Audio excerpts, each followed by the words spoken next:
que ya hemos estudiado todos, ustedes ya la deben saber, que es, hemos visto la normativa que emite el Poder Legislativo, hemos visto la normativa que emite el Poder Ejecutivo, que lo hemos terminado ya en la clase anterior, y ahora vamos a ver toda la normativa que puede emitir los gobiernos regionales y locales, que se denomina, esto es el gobierno nacional, que ya ustedes lo saben, ahorita lo hemos visto, y estos son los gobiernos subnacionales. Acá están los gobiernos regionales y los gobiernos locales. Entonces, ahora vamos a estudiar, tal como dice acá en el índice de la clase, la normativa que pueden emitir tanto los gobiernos regionales como municipales. Ahora, ¿por qué pueden emitir esta normativa? Porque nosotros en el Perú estamos en el denominado proceso de descentralización, que como su nombre lo dice es un proceso, quiere decir que está en desarrollo todavía, o sea, ahorita estamos inmersos en un proceso de descentralización, o sea, no podemos decir que ya acabó el proceso de descentralización ni que va a empezar, sino que estamos inmersos en un proceso que tiene constantes actividades que se van desarrollando. Entonces vamos a ver ahorita qué es ese proceso de descentralización.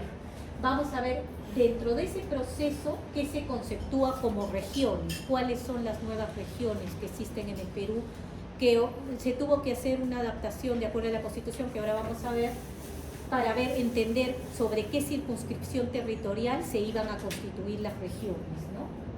Luego vamos a estudiar unas denominadas mancomunidades regionales, que es la unión de regiones para efectos económicos o obtener ciertos temas de desarrollo de proyectos o actividades económicas frente al gobierno nacional, que es el que está acá, que es la unión de algunos agentes de los gobiernos subnacionales para negociar y obtener algunas cosas del gobierno nacional o interrelacionarse con el gobierno nacional.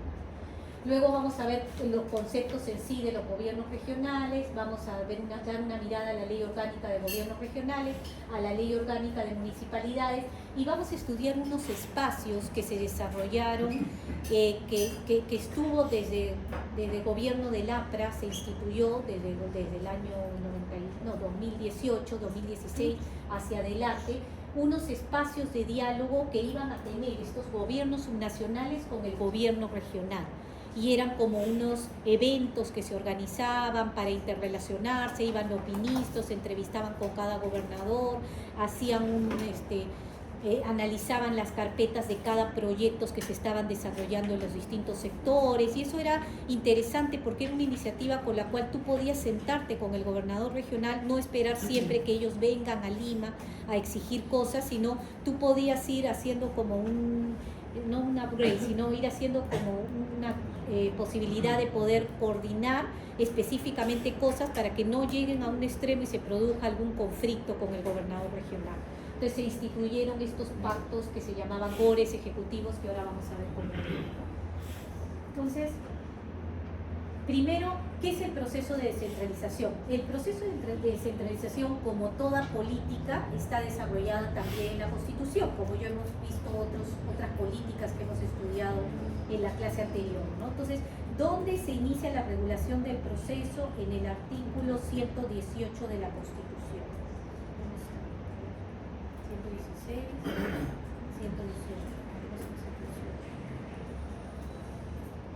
Dice el presidente de la República, no es en el 118. Ah, no, 188. 188. No me parecía. Ya, entonces hay un capítulo expreso que se refiere al proceso de descentralización, que se regula en el 188. Es el capítulo 14. Y que te dice en el artículo 188, que ustedes ya tienen su constitución cargada en el Canvas, dice, ¿no? La descentralización es una forma de organización democrática y constituye una política permanente del Estado, o sea, está en permanente desarrollo, ¿no? Es de carácter obligatorio y tiene como objetivo fundamental el desarrollo integral del país. El proceso de descentralización se realiza por etapas, en forma progresiva y ordenada, conforme a criterios que permitan una adecuada asignación de competencias, transferencia de recursos del gobierno nacional hacia los gobiernos regionales y locales, ¿no? Luego te dice, Los poderes del Estado y los organismos autónomos, así como el presupuesto de la República, se descentralizan de acuerdo a ley.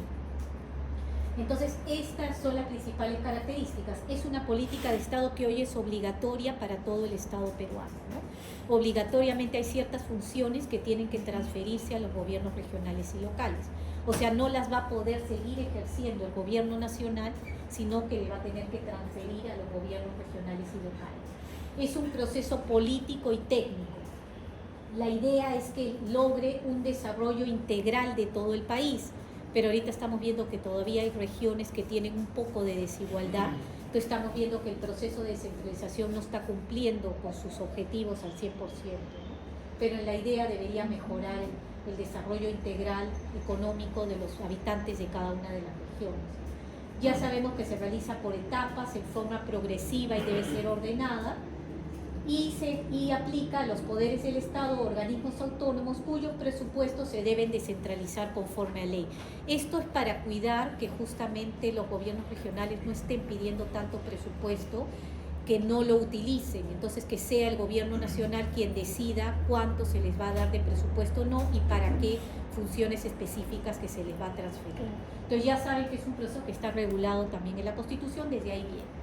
Ahora, este proceso, como debe tener un desarrollo, hay unas leyes que se derivan de la Constitución, que la voy a cargar en el Canvas para que ustedes las revisen, que es la Ley de Bases de la Descentralización y la Ley Orgánica de Gobiernos Regionales.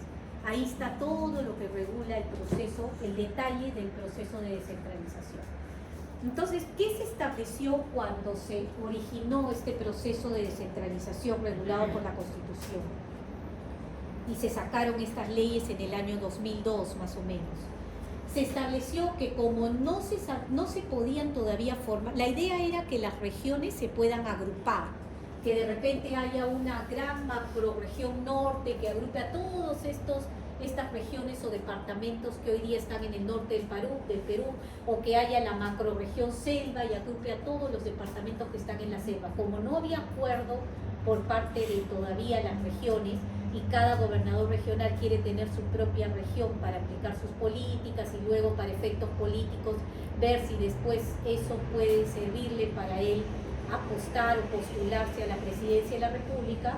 Lo que se dijo en la Constitución es, oye, vamos a hacer el proceso de descentralización, pero sobre cada uno de los departamentos que hay creados en el país, sobre los 25 departamentos, ¿no?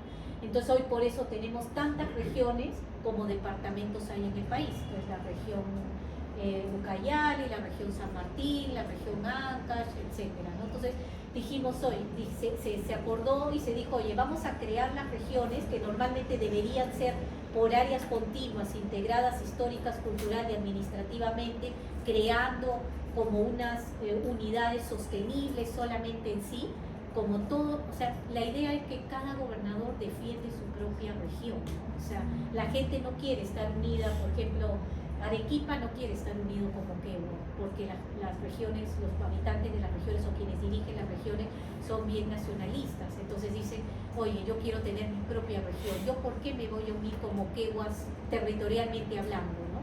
Entonces te dice, yo me puedo unir con Moquegua para efectos económicos, podemos hacer iniciativas conjuntas para plantear al gobierno nacional, pero las regiones, cada una tiene que estar sobre el territorio que yo tengo. Entonces hoy día la regionalización está sobre cada uno de los departamentos. Más adelante, como es un proceso constante y permanente, más adelante ya en una segunda, tercera etapa, se evaluará si se pueden unir las regiones. Pero lo que se testeó al comienzo del proceso es que los gobernadores no querían estar unidos. Es más, se pelean entre regiones a veces. Tienen problemas de controversia, sí. Cada departamento tiene un gobernador. Claro, cada departamento tiene un gobernador que antes se llamaba presidente regional, pero se tuvo que cambiar el nombre en la Ley Orgánica de Gobiernos Regionales porque vino el problema que los presidentes regionales pensaban que tenían alguna, o sea, como no leen su constitución y no revisan las normas a las cuales están sujetos, pensaban que eran casi como otros presidentes distintos al presidente de la República. Es porque creo que en algún momento llegaron a pensar que el Perú no era unitario, sino federal. Entonces tenían ideas raras y se dijo, oye, no, entonces hay que sacarles ese nombre de presidente regional porque están queriendo ellos conducirse como un presidente, ¿no? Imponiendo cosas Entonces dijeron, no, vamos a cambiarle de nombre, y se les puso el nombre de gobernadores regionales, ¿no? Entonces hoy día ellos son gobernadores regionales, cada una de sus regiones. Entonces es por eso que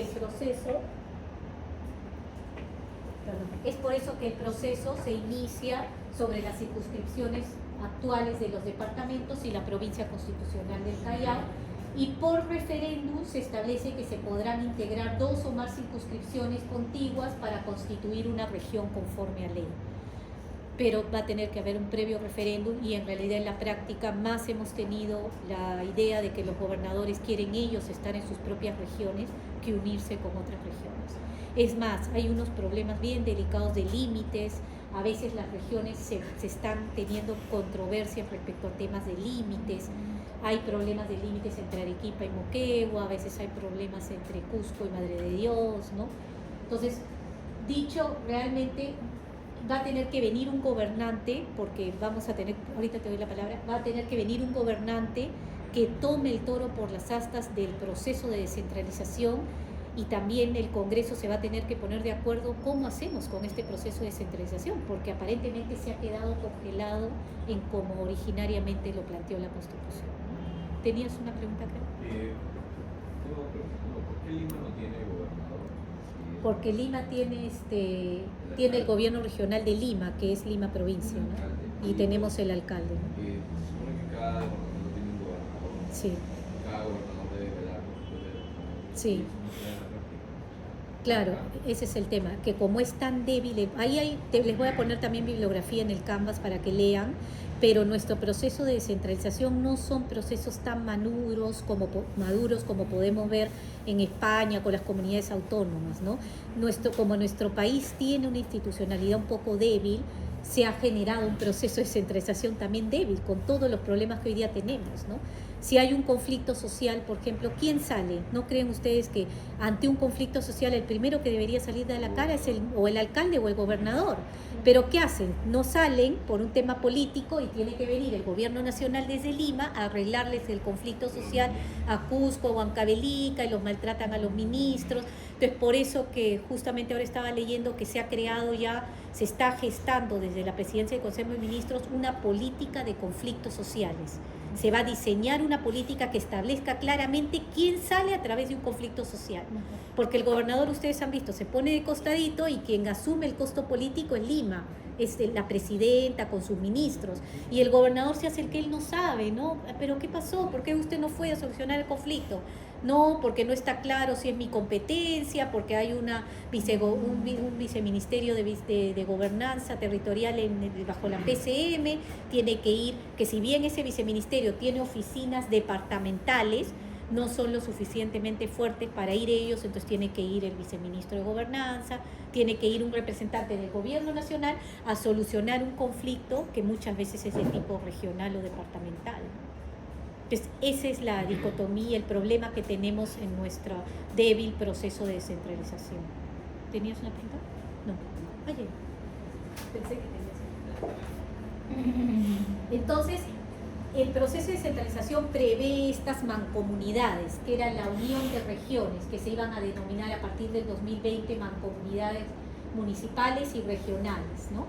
Entonces, hoy día existen varias mancomunidades, como la Mancomunidad Regional de los Andes, la Mancomunidad de Capañán, la Comunidad del Pacífico, pero más se han unido para objetivos concretos que los gobiernos regionales quieren conseguir, no por un tema territorial, ¿no? Entonces, ¿qué son estas mancomunidades? Son espacios en el que se deben priorizar. Ellos han priorizado acciones de inversión o políticas públicas que trascienden las jurisdicciones individuales de cada uno de los territorios para efectos de cerrar las brechas en sus propias regiones.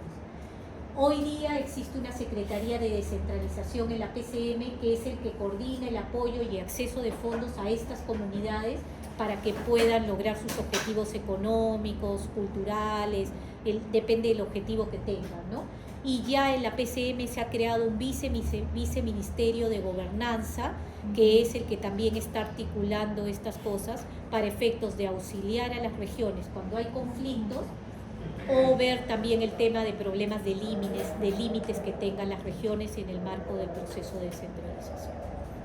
Entonces, esto es para que sepan que ellas se están uniendo, que muchas veces hay una mancomunidad regional amazónica, pero no es sobre la base del territorio, es sobre la base de esfuerzos conjuntos económicos, quieren desarrollar un proyecto, no sé, binacional Puyango-Tumbes, que involucra 2 regiones, van y se unen en una mancomunidad para desarrollar un proyecto específico que abarque de repente Tumbes y La Libertad, no sé, ¿no? O La Playeque, etc. No sé si hasta acá hay alguna pregunta sobre esto. Sí que es una mancomunidad En sí es como una unidad de esfuerzos que establecen 2 gobiernos regionales en pro del desarrollo de algo, de un negocio, de un proyecto de inversión o de una política específica que quieran crear. Es como una asociación, mancomunidad es como asociarte, ¿no? Es mancomunarte, asociarte. Entonces, mancomunarte es como asociarte para lograr un objetivo común para el desarrollo de algo entre esas regiones. Y puede involucrar 2 o más regiones, ¿no? Porque hay asociación cuando tienes a alguien más. Claro, por ejemplo, el gas de Comicé es un proyecto nacional, pero si ellos quisieran desarrollar un proyecto que involucra Cusco y Madre de Dios, podrían hacer una mancomunidad para que haya un proyecto de desarrollo cerca donde está el gas de Camisea. Pero ellos no pueden unirse a desarrollar un proyecto de gas porque eso es un tema del gobierno nacional. Claro. Por ejemplo, el gasoducto del sur es un proyecto de inversión que se quería hacer, que se desarrolle un proyecto, pero que a través de proinversión se pueda sacar a un privado que tenga interés en desarrollar ese proyecto. Claro, viene la pregunta, ¿ellas se podrían haber unido para desarrollar ese proyecto? Ahí tienes que ver en la ley de bases de la descentralización o la ley de gobiernos regionales que ellas no pueden prestar el servicio de gas. Los gobiernos regionales no pueden. Entonces no podían haberse unido para hacer un proyecto de gas, ¿no? Entonces tienen que ir al gobierno nacional y decirle, oye, pueden tener una idea, de repente ellos sí pueden unirse para proponer una idea de un proyecto, pero tienen que venir al gobierno nacional. ¿Por qué? Porque la política energética la desarrolla el gobierno nacional, no los gobiernos regionales. Ellos tienen sus propias reglas de hasta qué cosa pueden hacer en sus circunscripciones territoriales. O sea, todas las cosas que ellos hagan solamente deben abarcar sus regiones. No pueden ellos hacer políticas que impliquen o que contravengan las facultades que tiene el gobierno nacional, ¿no? Que ya hemos visto cuáles son, por ejemplo, fijar la política energética, el desarrollo de grandes proyectos de inversión. Esas son funciones del gobierno nacional. Y ahí está un poco la pelea que se está dando hoy día, que hay algunas cosas que quieren legislar los gobernadores regionales que están chocando con facultades que tiene el gobierno nacional. Sí. No, profesora, lo que es el recaudo del canon, que lo hace el Estado y se lo manda al gobierno, Sí. ¿es lo que está directamente a los... No, es lo que recauda el MEF y el MEF les hace transferencias a los gobiernos regionales y eso queda en el presupuesto de los gobiernos regionales. Ahora, felizmente el canon, si es que vamos a estudiar, vamos a tener una clase de canon específica, voy a tratar de traer a un profesor invitado también que haya estado en el manejo del canon y les pueda contar casos, que haya visto duro y puro canon, ¿no? ¿Qué pasa? Que el canon ya está establecido en qué lo puedes gastar. Se estableció esa prohibición porque se estaban gastando la plata del canon en algunas obras que no eran, pues, obras que realmente mejore los servicios públicos en las regiones o que mejore la calidad de vida de los ciudadanos. Entonces se ha establecido que solo puede ser en obras, en inversión y en alguna otra cosa, pero en gasto corriente, en planilla, no se puede gastar el canon, porque ellos lo gastaban en pagar personal, ¿no? Y de ahí se ha establecido de que el canon no revierte al Estado, o sea, no termina cada ejercicio presupuestal y el MEF les retira la plata a los gobiernos regionales y revierte al Estado, sino se estableció una modificación que lo vamos a ver en detalle cuando veamos ley del canon, que estableció que pueden pasar varios ejercicios y lo pueden tener ellos en su presupuesto para que sea más fácil en los siguientes ejercicios ejecutar obras, ¿no? Entonces, sí, efectivamente, los gobiernos regionales administran el canon y algunos gobiernos locales donde están o los pozos petroleros o los pozos de gas también reciben canon. Los gobiernos regionales, entonces, según la Ley Orgánica de Gobiernos Regionales, tienen esta autonomía política, económica y administrativa de los asuntos de su competencia, que es lo que vimos en este casito que estábamos revisando, ¿no? Como el municipio invoca una autonomía municipal, el gobierno regional también tiene una autonomía política, económica y administrativa, pero con los límites que establece la propia Ley Orgánica de Gobiernos Regionales. Luego tiene una estructura orgánica que está formada por el Consejo Regional, que es el órgano normativo y fiscalizador. Tiene al presidente regional, que es el órgano ejecutivo, que antes se llamaba presidente regional y hoy se llaman gobernadores regionales, que es el que representa a la región, y así como el poder ejecutivo, vimos que es el que desarrolla la política ejecutiva de la nación, ellos desarrollan también, se entiende que son los más activos que deben ejecutar las políticas nacionales, ¿no? Por parte del gobierno regional, y hay un consejo de coordinación regional integrado por los alcaldes provinciales y representantes de la sociedad civil, que es más que todo un órgano consultivo de coordinación que hoy día que no se usa mucho en los gobiernos regionales, pero la idea que se tuvo es que también los ciudadanos y los alcaldes puedan tener representación en el consejo regional. Pero valgan verdades, cuando se eligen a los gobernadores regionales, ellos son los que dirigen la marcha del gobierno regional, ¿no? Como órgano ejecutivo, y no están teniendo mucha participación al día de hoy los alcaldes provinciales o los representantes de la sociedad civil. Por eso vemos los casos tan graves que hay hoy día en cada uno de los gobiernos regionales, que están teniendo graves problemas de corrupción. Los mayores problemas de corrupción se están dando en los gobiernos regionales, ¿no? Y luego el gobernador regional es elegido conjuntamente con un vicepresidente por sufragio directo por el periodo de 4 años y puede ser reelegido. Los miembros del Consejo Regional se eligen por igual periodo en 4 años, y el mandato es revocable conforme a ley y irrenunciable. Tampoco puede renunciar, al igual que los congresistas, los gobernadores regionales. Respecto a esta elección, los gobernadores regionales terminan su periodo en octubre, no en 28 de julio como terminan los senadores, los diputados y la presidenta. Entonces cada circunscripción tendrá que convocarse. Todavía la presidenta no ha convocado a las elecciones de los gobiernos regionales y locales porque todavía se van en octubre del próximo año. Entonces el próximo año me imagino que convocará para el proceso eleccionario, cada uno tiene que ir a su región y votar por su gobernador. Entonces, ¿qué es lo que establece esta ley 27867 que regula el tema de los gobiernos regionales? Que después se las voy a cargar en el Canvas y en la próxima clase vamos a ir revisando algunos. Esta es un poquito la parte general, ¿no? Vamos a ir revisando algunos de los artículos.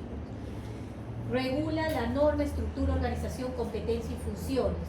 Igual cuando estudiemos el Poder Ejecutivo, que ya hemos estudiado el Poder Legislativo, pero cuando estudiemos el Poder Ejecutivo, que es la siguiente clase, que vamos a estudiar los ministerios y vamos a estudiar cuáles son las entidades que participan básicamente en nuestras actividades energéticas, que es lo que nos interesa, electricidad y hidrocarburos, vamos a ver que los ministerios, por ejemplo, tienen competencias exclusivas y competencias compartidas. Eso lo vamos a ver en la próxima clase cuando veamos. Tienen competencias exclusivas y competencias compartidas. ¿Qué cosa es eso? Son como funciones que, como su nombre lo dice, son exclusivas de determinado ente. Entonces vamos a ver que, por ejemplo, el Ministerio de Energía y Minas tiene algunas competencias exclusivas, como por ejemplo establecer la política energética, ¿no? El Ministerio de Energía y Minas tiene que decir qué tecnologías se van a utilizar para prestar, por ejemplo, para prestar el servicio de distribución, el servicio de generación, el servicio de transmisión. Si el hidrógeno va a estar o no en la política energética. Entonces, esa es una competencia exclusiva. Y hay ciertas competencias que las pueden compartir con los gobiernos regionales. Pero, por ejemplo, un gobierno regional no puede venir y decirle al ministerio, oye, yo creo que el hidrógeno tiene que usarse de tal forma, porque eso estaría invadiendo una competencia del Ministerio de Energía y Minas. Igual pasa con los gobernadores regionales, ¿no? Ellos tienen pues estas competencias compartidas con el gobierno nacional, que por ejemplo se da en el caso de determinadas concesiones en materia de generación que son de menos megas. Tú no vienes al Ministerio de Energía y Minas a pedirla, te vas directamente al gobierno regional. Entonces, eso tienen que conocer, y eso lo vamos a ver cuando veamos el tema de generación, que vamos a ver que desde pequeñas centrales de generación, por ejemplo de RER, tú te vas al gobierno regional a pedir la concesión y no vienes al gobierno nacional, es decir, no vienes al ministerio. ¿En el marco de qué se les ha dado esas funciones en el marco de este proceso de descentralización? Ahora, valgan verdades, se están produciendo muchos problemas con estas facultades que les están compartiendo con los gobiernos regionales. Además que se presentan serios casos de corrupción, ¿no? Entonces, por ejemplo, ¿qué está pasando? Hay inversionistas que ya saben que ese tipo de concesión tienes que irla a pedir al gobierno regional y, por ejemplo, va y la pide al gobierno regional, inicia el trámite ante el gobierno regional. Y el gobierno regional, por ejemplo, tiene que notificar a la empresa pública que tiene presencia, esto como las empresas públicas son básicamente las que están desarrollando generación y distribución en el interior del país, no en Lima. ¿Qué hacen los gobiernos regionales? Notifican, por ejemplo, Electrosureste, ¿no? Viene un privado que quiere desarrollar actividad de generación red, le notifica Electrosureste y le dice, oye, ¿tú tienes algún interés en este trámite que estés diciendo el privado? ¿Y qué pasa? Como las públicas tienen grandes áreas de concesión, por ejemplo, Electrosureste tiene Cusco, todo Cusco y Madre de Dios. Entonces, con la justa se concentra en Cusco y a veces no tiene ya recursos para ir a ver el tema de Madre de Dios. Entonces se le pasa Electrosureste y no contesta la notificación que hace el gobierno regional. Entonces el gobierno regional le da la concesión al privado. Entonces se están dando algunos problemas donde el privado está teniendo participación respecto a proyectos metido en la zona de concesión de Electrosureste, que es de área de ámbito de geográfico de la empresa pública. Entonces se están dando algunos problemas porque los gobiernos regionales no saben llevar esos procedimientos que les ha delegado el gobierno regional, que les ha transferido en el marco de sus competencias compartidas que hay con estos gobiernos regionales. ¿Por qué? Porque recién ellos están aprendiendo a cómo ejercer estas funciones compartidas a través de sus órganos de gobierno regional.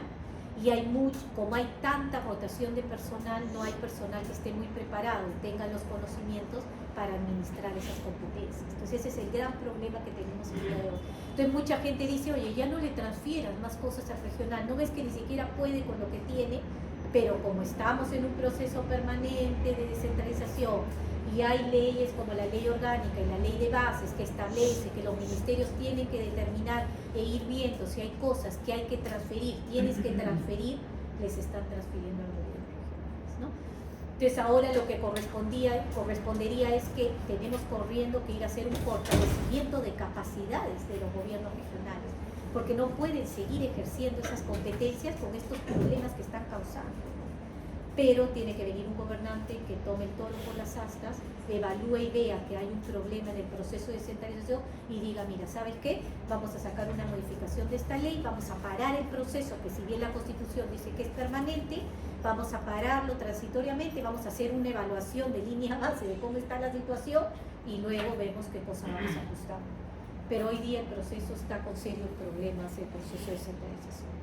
Pero tú te ves obligado a seguir haciéndolo porque te lo establece la Constitución y las leyes.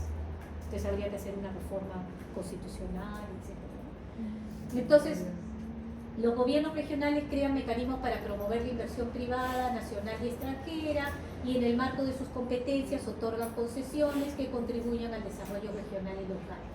Las normas que emiten los gobiernos regionales, eso mire, está en la propia ley, deben adecuarse al ordenamiento jurídico nacional, esto es lo que les decía.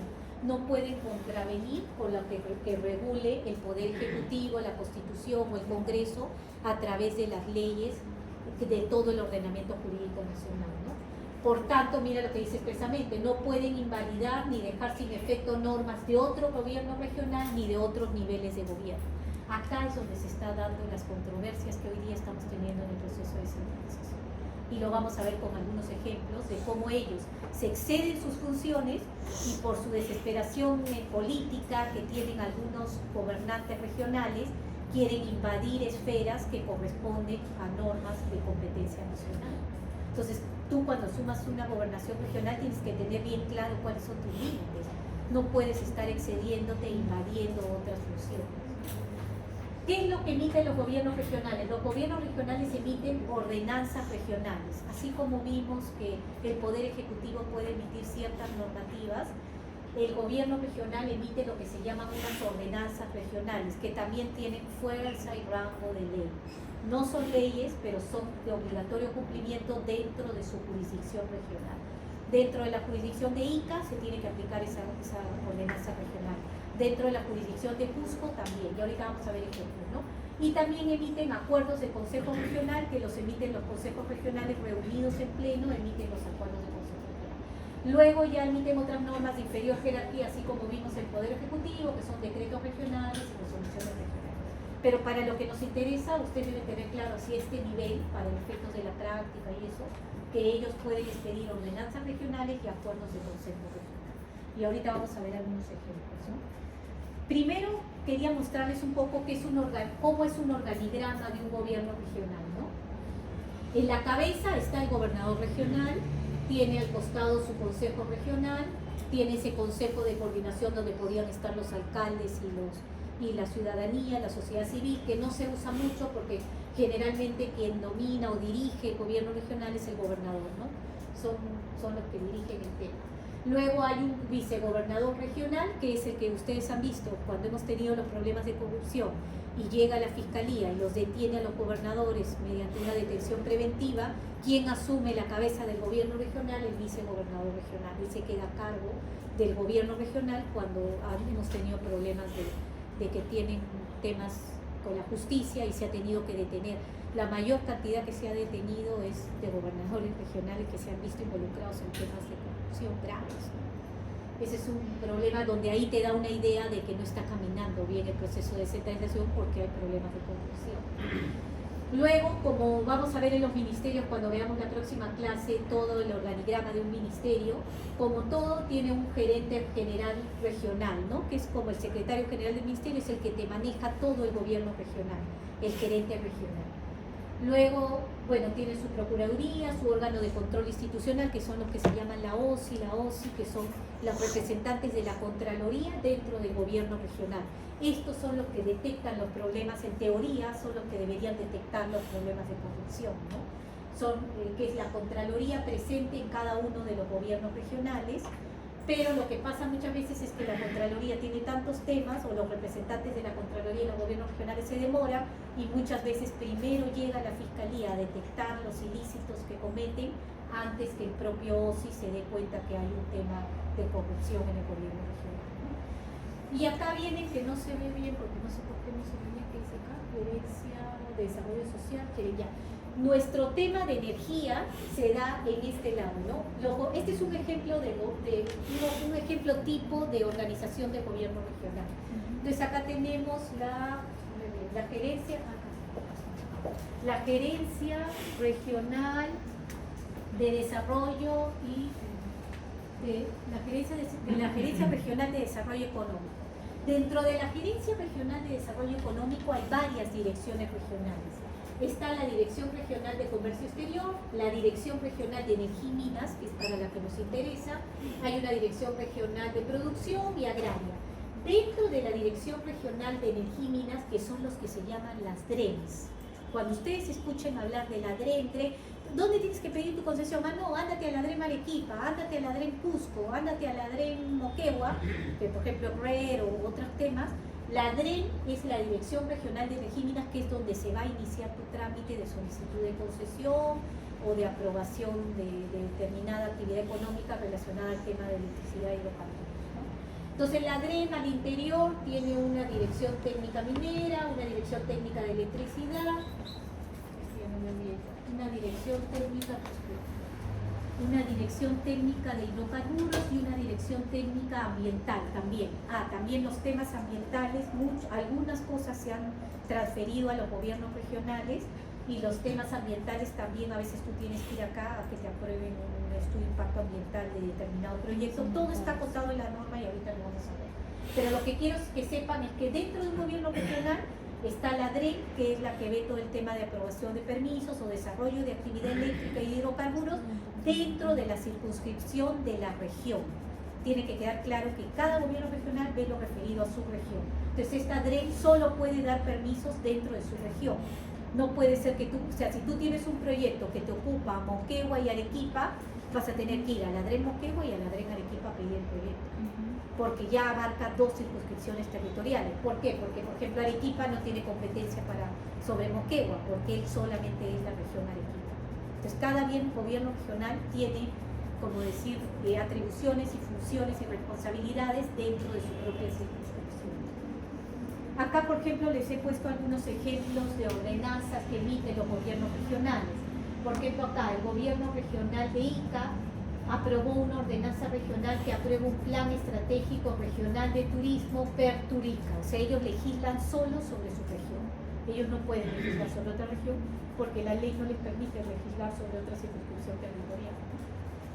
Entonces acá, por ejemplo, el Consejo Regional, en sesión ordinaria de tal fecha, visto un dictamen de unas comisiones que ellos tienen internas en Ica, aprobaron un plan estratégico que solo iba a ser aplicable en la región Ica. Arequipa tendrá su propio plan, Moquegua tendrá, Ucayali tendrá, ¿no? Después, por ejemplo, acá ya vienen cositas así, donde ahí viene el problema, donde lindan los conflictos con el nacional, ¿no? Por ejemplo, en el año 2020, el gobierno regional de Huánuco, que ahí ustedes ven la sigla GRH de Huánuco, CR, Consejo Regional, aprobó una ordenanza regional que, por ejemplo, declaraba de necesidad pública y prioridad regional la prevención y reducción de riesgo eléctrico solo en el departamento de Huánuco. Entonces se metieron a legislar cosas eléctricas para Huánuco, ¿no? Entonces, oye, si hay una normativa de nivel nacional que regule el riesgo eléctrico, que es la Ley de Concesiones Eléctricas, ¿qué cosa estás legislando tú para Huánuco que solo se aplique en Huánuco? O sea, finalmente nosotros sabemos que la pólvora ya está descubierta, o sea, ellos no van a descubrir la pólvora, o sea, ya hay una legislación común que se aplica en materia de riesgo eléctrico. ¿Qué estarían legislando ellos innovador que sea aplicable solo a Huánuco, ¿no? Entonces, por ejemplo, acá declararon de necesidad prioridad regional la prevención y reducción de riesgo eléctrico. Felizmente que acá se cuidaron, ¿no? Ante el grave cumplimiento actual de las DMS, establecido en el Código Nacional de Electricidad y la Empresa Regional de Servicio de Electricidad en el departamento de Huánuco. No sé quién era la Empresa Regional de Servicio de Electricidad, porque habría que ver quién opera en Huánuco, pero hoy día las empresas públicas, que vamos a estudiar cuando veamos empresas públicas, las empresas públicas son del gobierno nacional, no son de ellas. Y ahí también se ha armado toda una discusión. Sí, ahorita voy contigo, termino esto. Una vez hubo un juicio donde apareció un gobernador regional y quiso decir que Electrosureste, que es que atiende la zona de concesión de Cusco, era de él. Entonces se armó un juicio porque demandó al gobierno nacional diciendo, oye, yo he ido históricamente a estudiar que se habían creado unos CETARES, antes de la descentralización existían los CETARES, históricamente. Les voy a poner también una lectura de historia del tema de la descentralización. Transitoriamente, antes de entrar al proceso de descentralización, antes de la Constitución del 93, existían unos CETARES. Entonces ellos dicen que en algún momento las acciones que formaban parte de esas empresas públicas la tenían los CETARES. Entonces, por tanto, concluyen que esas empresas originariamente fueron regionales, o sea, tuvieron acciones del gobierno, no del gobierno regional, sino de los CETARES. Entonces, por tanto, esa empresa es mía, y inició un juicio al gobierno nacional a través de FONAFE porque quería agarrarse a la empresa Electrosureste.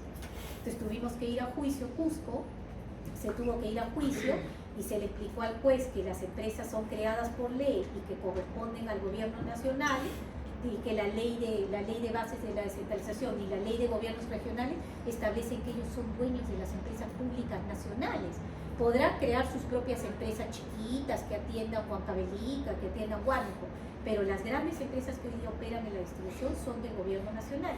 Y las acciones, luego se sacó otra ley posterior que decía que ya las acciones no iban a estar a nombre de los CETARES, sino iban a estar a nombre de FONAFE, y FONAFE depende del Ministerio de Economía y Finanzas y es del gobierno nacional. ¿Por qué ella políticamente se quería agarrar a una empresa regional? Primero, que no tiene ni el expertise para manejar una empresa de distribución eléctrica. El gobernador regional no sabe, pero seguro quería contratar más personal, tenían algún interés político. Entonces llegamos al extremo de una vez estar en juicio con dos, creo que fue Cusco y Madre de Dios, no me acuerdo con quién fue, con Cusco creo que básicamente fue juicio, y se tuvo que demostrar en el juicio ante el juez, y el juez efectivamente resolvió que estas eran empresas de gobierno nacional. Ahora, pónganse que el juez no hubiera resuelto eso, porque en primera instancia tú te vas a los jueces del domicilio donde están litigando quien pone la demanda, ¿no? Entonces la demanda la puso el gobierno regional de Cusco, te tienes que ir a litigar a los jueces de Cusco. Ponte que los jueces le den la razón al gobierno regional de Cusco. Tenías que apelar a la segunda instancia, te ibas a la Corte Superior de Cusco. También le daban la razón, imagínate que el gobernador tenía influencia y le daban la razón. De ahí tienes que venir a la Suprema, que está acá en Lima, pero la Suprema tiene competencia nacional. Ahí tenías que voltear la sentencia y si no tenías que irte al Tribunal Constitucional, porque no podías entregarle una empresa pública de competencia nacional a un gobierno regional que ni siquiera sabe operar bien las empresas, ¿no? Con un servicio tan delicado como es la distribución eléctrica. Entonces, hay algunas ordenanzas que ustedes van a ver que a veces ellos como que no tienen muy en claro qué cosa quieren legislar, sí. Profesor, ¿y todas las competencias que asume el GORE son penadas o también hay como que tipo de infracciones? No, o sea, todas las competencias están acotadas en la ley. Claro, pero en el caso de que el GORE no ocurra en alguna... Claro, en el caso que el GORE incurra en alguna ilegalidad, se le puede denunciar penalmente. ¿Pero todas son penadas o son como tipo infracciones? No, o sea, depende. O sea, lo que pasa es que las funciones no tienen penalidad. O sea, yo te transfiero una función para que tú des permisos. Si tú no das bien los permisos, ¿qué sería lo más lógico que tendría que pasar? Que la función revierta a mí, pues. O sea, si yo, por ejemplo, tú das concesiones en el gobierno regional de Ica, por ejemplo, ¿no? Y yo, porque la idea, lo que falta es que el Ministerio de Energía y Minas vaya a fiscalizar qué cosas están haciendo. O sea, debería haber alguien que vaya a fiscalizar y diga, a ver, te voy a... Ahora, hay una norma que te dice que ellos tienen que publicar en el Diario Oficial El Peruano el listado de todas las concesiones que han otorgado, creo, cada 6 meses. Entonces ellos publican, pero valgan verdades, no está entrando el Ministerio de Energía y Minas a revisar cada una de las resoluciones para ver si están cumpliendo el procedimiento de la ley de concesiones o no bien, o si hay alguna ilegalidad. Entonces, si ellos no prestan bien no ejercen bien esa función, lo ideal sería que esa función tendría que revertir de nuevo al gobierno nacional, porque ellos no le están prestando bien. No están dando legalmente esa concesión, se están saltando etapas, no están notificando bien, o quién sabe, están incurriendo en corrupción porque el privado va y les dice, oye, dame rápido la concesión para que no se entere la empresa pública que está ahí, dámela rápido, y el otro y va y le hace el informe y le da rápido. Entonces, valgan verdades, falta fiscalización, no se está fiscalizando bien. Por eso es que se están produciendo los problemas de corrupción. No se está fiscalizando, pero no les aplican penalidad, no. Ahora, quien tendría que venir a denunciarlas es el órgano de control institucional, que es este de acá en el organigrama. O sea, si alguien detecta, si por ejemplo la empresa Electrosureste, que es del gobierno nacional, detecta que se están dando concesiones ilegalmente por parte del gobierno regional de Cusco, por ejemplo, lo que podría ir es plantear una queja ante el órgano de control institucional y entrar el órgano de control y empezar a revisar cómo se está ejerciendo esa función. Si detecta que hay alguna responsabilidad penal o un problema que pueda haber de corrupción, él es el que tendría que administrativamente procesar a los funcionarios, que al director de la DREM, porque cada DREM tiene su director en cada región, procesarlo este funcionario administrativamente, y si ve que hay algún problema de corrupción, denunciarlo penalmente, ¿no? Y ahí entraría la fiscalía, y es por eso que se está produciendo, ese podría ser un tipo de responsabilidad por mal cumplimiento de sus funciones en contra de lo que dice la ley. Pero no hay multas, nada, no se les está poniendo multas ni penalidades por infracción. ¿Hay algún proyecto que igualmente involucre a dos regiones que sea mancomunidad? Igualmente tengo que ir a las dos regiones. Sí, es que ahorita las mancomunidades solamente ellas se han unido para efecto, o sea, no tienen facultades para dar permisos. Ellas solo se han unido como para fomentar el desarrollo de un proyecto. Por ejemplo, si quieren ir a pedir plata a Lima o pedir al Ministerio de Economía y Finanzas que les dé un mayor presupuesto, se unen y forman una mancomunidad, pero no es para el tema de otorgamiento de permisos, porque las funciones están establecidas en la Ley Orgánica de Gobiernos Regionales y en la Ley de Bases. Entonces, ahí, si hay un proyecto binacional, lo que se está haciendo, he visto yo, no he tramitado un proyecto binacional, pero cuando hay proyectos binacionales se crean unas autoridades binacionales. Por ejemplo, el proyecto Pasto Grande en Moquegua, creo que también involucraba una parte de alguna región límite con Moquegua. Tú te vas a ese proyecto y ese proyecto es el que te da la autorización, o ese proyecto es el que llama a Proinversión que lo ayude para que un privado pueda venir a desarrollar el proyecto Pasto Grande, por ejemplo, o Puyango Tumbes, o algún proyecto que comparta, ¿no? Pero las mancomunidades son solamente uniones de regiones, pero no para ejercer funciones, sino para lograr un objetivo común. pero no te van a dar autorización a esa mancomunidad porque no está reconocida, o sea, no es región, sino es unión entre los dos. Si el proceso de descentralización se hubiera creado y se hubiera creado, por ejemplo, la región Moquegua-Arequipa, tú tendrías solamente que ir a la región Moquegua-Arequipa a pedir tu permiso. Pero hoy día hay región Moquegua y región Arequipa. Tienes que ir a pedir permiso a cada uno. Entonces, se unen para pedir ayuda. Se unen básicamente para pedir ayuda, correcto. Para pedir ayuda al gobierno nacional o para negociar algunas cosas con el gobierno nacional y no estar solos. Ahora, quería mostrarles también que los gobiernos regionales, a partir de la Ley Orgánica de Gobiernos Regionales, han hecho su Asamblea Nacional de Gobiernos Regionales. Le pusieron ese nombre que suena raro, ¿no? Como Asamblea Nacional de Gobiernos Regionales, que hay una asamblea paralela al Congreso, pero ese fue el nombre que hoy día funciona, donde están unidos todos los representantes de cada uno de los gobiernos regionales. Entonces ellos muchas veces le plantean la agenda al gobierno nacional, ¿no? Entonces ya no negocian por gobierno regional, sino como una asociación unida de todos los gobernadores. Y hay uno que dirige la Asamblea Nacional de Gobiernos Regionales, que ellos mismos hacen una elección y lo dirigen, y él es el que viene a Lima a negociar con la Presidenta de la República, con el MEF dinero o mayor apoyo en algunas cosas.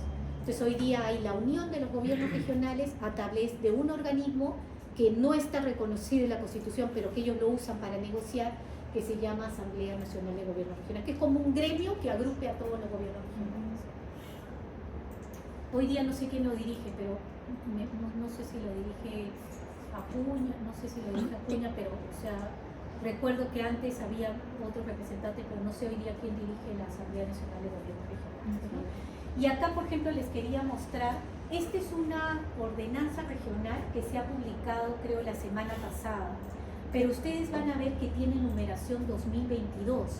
No sé si ha habido un error en el gobierno regional, ustedes van a ver acá la numeración, porque las numeraciones tienen que estar por años, ¿no? Si es una ordenanza que se ha publicado ahora en el 2025, debería tener numeración -2025. Pero vas al peruano, que si quieren entramos, y es una ordenanza que parece que ya la había dejado firmada el gobernador anterior al que está ahorita, que es de Somos Perú, un señor que es de Somos Perú, que es el gobernador que tenía el tema. Habían dos que tenían el Rolex. Uno lo tenía el gobernador regional de Apurímac y el otro era el señor Salcedo, que lo tenía del gobierno regional de Cusco. Parece que dos le habían regalado relojes a la presidenta. Dios mío. Entonces este gobernador de Cusco mandaron al peruano, no sé cómo, por arte de magia, a publicar una ordenanza regional, pero que tenía fecha 22. Ahí ya ves algo raro, pero el peruano no puede hacer nada. Como ellos tienen facultades para legislar dentro de su circunscripción territorial, si el peruano que esté en Lima le llega una ordenanza fechada con 22, lo único que le queda es publicarlo. No puede ponerse a discutir con el gobernador regional y decirle, oye, estamos en 2025 y tú me estás enviando, a lo sumo le dirá al que le envía del gobierno regional, le dirá, oye, ¿han revisado bien qué cosas están enviando? Porque lo voy a publicar en el peruano del 2025. Le dirá sí, porque te envía una carta, tiene que enviarse una carta por virtual indicando, mando a publicar la ordenanza correspondiente al gobierno regional, en este caso el Cusco. A lo sumo el peruano le habrá dado esa inquietud, le habrá preguntado, pero lo tiene que publicar. El peruano es una empresa que vamos a estudiar, es una empresa pública, pero él administra el diario oficial peruano, pero no tiene capacidad de discutir y decir esto se publica y esto no. Quien mande es el gobernador regional y él tiene que publicar. Entonces se ha publicado la semana pasada una ordenanza regional donde, miren, dispone el uso obligatorio del idioma quechua pentavocal y o idioma predominante en su pueblo, en la entonación del himno nacional y el himno del Cusco, pero en todas las ceremonias oficiales que se celebren en la región Cusco. Entonces ahí, ¿qué habíamos leído, se acuerdan nosotros en la Constitución, de cuál es el idioma oficial del Perú? El idioma oficial del Perú no era el castellano y el quechua en aquellos lugares donde se hable o se pruebe que se hable el idioma. Ya, el señor está en el límite, ¿ves? Saca cositas que te hacen pensar si es que están bien dadas o no. Porque el señor saca y dice, oye, por si acaso dentro de mi jurisdicción Cusco, en las ceremonias oficiales que haya solo en Cusco, se va a usar obligatoriamente el quechua pentavocal o idioma predominante en el pueblo cuando yo cante el himno nacional del Perú y el himno del Cusco. Entonces, ¿dónde queda el castellano? Y habría que ver, el señor ha estudiado que el quechua pentavocal será el que se usa en todo el Cusco, porque de repente hay otros dialectos y alguien puede reclamar y decir, ¿por qué me obligan a hablar el quechua? Entonces, por eso, yo no sé, por ejemplo, ¿qué haría el gobierno nacional? Porque PCM revisa todas estas cosas, todos los abogados tenemos la obligación de leer todos los días el diario oficial peruano, si sea sábado, domingo y feriado, porque tienes que saber qué norma se publica. Pero esto ya lo debería estar revisando Cultura, ¿no? Porque es un tema de idioma cultural, lo ve el Ministerio de Cultura. Cultura ya debería haber revisado esta ordenanza. Y si ve que esto contraviene la Constitución o alguna otra norma que tenga el Ministerio de Cultura o alguna otra norma vigente, creo que hay una norma del himno nacional, inclusive hay una ley, me parece, del himno nacional, si ve que esto que está haciendo el gobernador no es legal, inmediatamente tiene que ir a reunirse todos los ministros en todas las sesiones que hay los miércoles y plantear una demanda de inconstitucionalidad contra esta ordenanza porque el gobernador se está excediendo y está queriendo obligar a que solamente canten en quechua el himno nacional cuando en Cusco también hay gente que habla castellano. Entonces puede decir, ¿por qué en las ceremonias en Cusco me obligan a cantar eso si pueden cantar también el himno castellano? O sea, recuerdo que había un tema con el himno y la famosa estrofa. La estrofa es así. Y querían quitarla, creo. Claro. Y habían, creo que, o sea, debatido en el Congreso, pero al final aprobaron las dos. No, las 7. Por eso oficialmente se canta las. Bueno, se tiene que cantar todas. Se cantan las 7. Se canta las 7. Claro. Creo que después, como se dice, se promulgó, no sé si se dice, se promulgó una ley. Donde no se puede alterar la letra. Claro, está bien, se promulgó una ley. En este caso, claro, en este caso yo primero tengo que irme a buscar si hay una ley de himnos nacionales. Si la ley del himno dice que se debe cantar en castellano en el territorio nacional, tendría que tener un salvo, ¿no? Salvo los idiomas de cada zona en las cuales predomine el quechua, porque el tratamiento de la Constitución, no recuerdo exactamente la que leímos, decía el quechua, ¿no? Decía, y el quechua en aquellos lugares. ¿Dónde estaba? Estaba en comunidad. En Constitución Económica después del 80. ¿No? Acá está. Dice. ¿Te acuerdas? El idioma oficial es el castellano, salvo en aquellos donde había una salvedad expresamente establecida en la Constitución. O sea, mi duda es que. ¿Cuál es tu duda? Si se canta en quechua. Ya no se puede cantar en castellano. Digamos que no alteraría de forma tal vez involuntaria la letra y estaría... Ya, por eso habría que ver que ese quechua cumpla con la ley que dice que se tienen que cantar las 7 estrofas. Porque si el señor gobernador se quiere saltar o quiere, luego de repente ha sacado otra disposición más abajo que diga, pero él no puede alterar la ley que establece cómo se canta el himno nacional en todo el Perú. Lo que yo tengo entendido es que oficialmente no se puede alterar la letra del himno, no, pero tú puedes cantar la que... En tu dialecto, claro. La que quieras, o sea, la que quieras, lo que quieras. Pero si se cambia por temas protocolares, ahí sí estaría yendo en contra de la ley. Habría que analizar. O sea, ese análisis lo tiene que hacer la presidencia del Consejo de Ministros, en el Consejo de Ministros y con el Ministerio de Cultura, ver si esta ordenanza no está transgrediendo la ley del himno nacional o lo propiamente que dice la Constitución. Si transgrede, van a tener que ir al Tribunal Constitucional como Poder Ejecutivo, irse contra el gobernador y plantear la inconstitucionalidad de esta ordenanza regional por contravenir la Constitución y la ley del himno. Pero como la presidenta, o sea, ahí ya viene el tema político, ¿no? La presidenta va a querer pelearse contra el gobernador regional de Cusco en la situación que está ahorita, donde no tiene mayoría en el Congreso y a puertas de un proceso electoral, no se va a querer pelear. Probablemente esta ordenanza siga vigente y no sé cómo la va a aplicar el gobernador. Pero un presidente que tiene que velar porque se cumpla lo que dice la Constitución, como ha pasado en anteriores gobiernos, en PPK, en Vizcarra, han ido en acciones de constitucionalidad porque está transgrediendo la Constitución y no puede haber una ordenanza vigente que transgreda la Constitución y la ley del himno nacional, que debe haber una ley. Después la puedo buscar y se la acabo en el campo. Entonces, ¿qué ha puesto ahí? En la parte resolutiva pone disponer el uso obligatorio del quechua pentavocal, el idioma predominante en su pueblo, la entonación del himno nacional y el himno al Cusco. O sea, si él hubiera regulado el himno al Cusco, no hay ningún problema, porque él tendrá facultades para regular el himno del Cusco. Pero ya cuando se mete a regular el himno nacional, ahí es la delgada línea gris donde se están produciendo los problemas con los gobernadores regionales. regional. Y hoy día puede ser el himno, mañana puede ser un lote petrolero, pasado puede ser una central, pasado puede ser otro proyecto. Entonces ahí viene el riesgo de que estos señores estén legislando mal.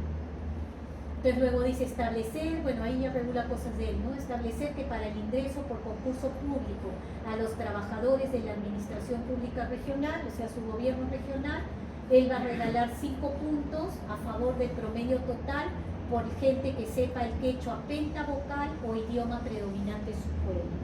Él ha decidido dar 5 puntos, por eso hay que ver ahí qué hay escondido, son de repente sus seguidores de su partido político, o alguien que habrá capacitado a 20 personas, no sé, pues habría que analizar si realmente en todo Cusco se habla ese idioma quechua pentavocal, porque es un quechua específico, ¿no?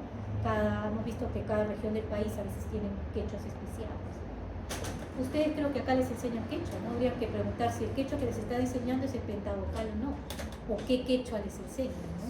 Saber qué quechua. Después dice disponer a las entidades públicas de Cusco, porque él tiene que cuidarse solo legislar para Cusco, que los funcionarios y servidores públicos atiendan al público obligatoriamente en el idioma originario que predomine en su pueblo. Esto también es bien delicado, ¿no? Dice disponer a las entidades públicas de Cusco que los funcionarios y servidores atiendan al público obligatoriamente en el idioma originario que predomine en su pueblo. ¿Y si hay gente que habla castellano? Que le van a hablar en quechua y la gente no va a poder hacer el trámite. Es bien delicado lo que el señor ha legislado, y eso es ahorita, ¿va? Y ha sacado una ordenanza 21.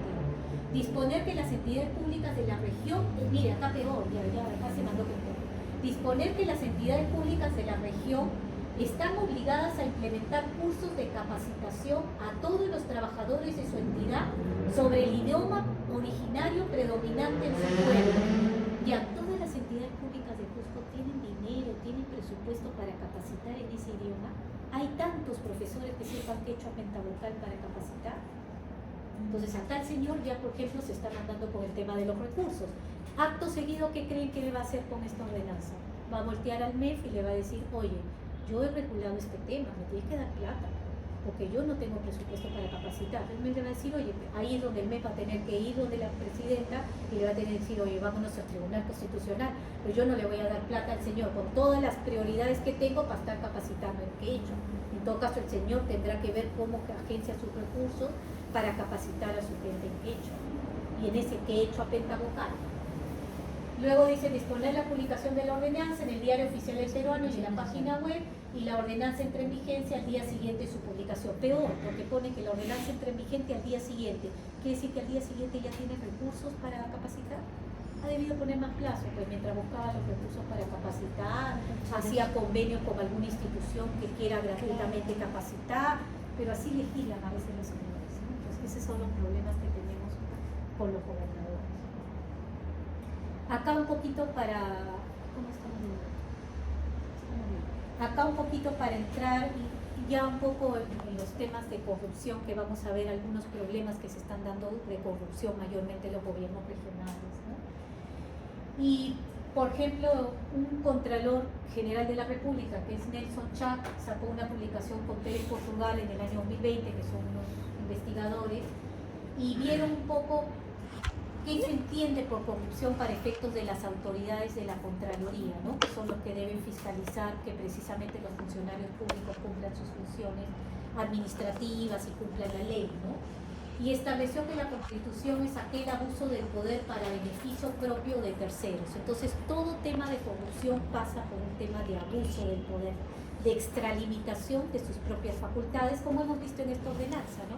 El señor tiene facultades para legislar, pero cuando abusa del poder, no conoce las normas y se excede, podríamos pensar que hay algún tema de corrupción, ¿no? Entonces, esa es la definición que la Contraloría viene manejando en el tema de corrupción.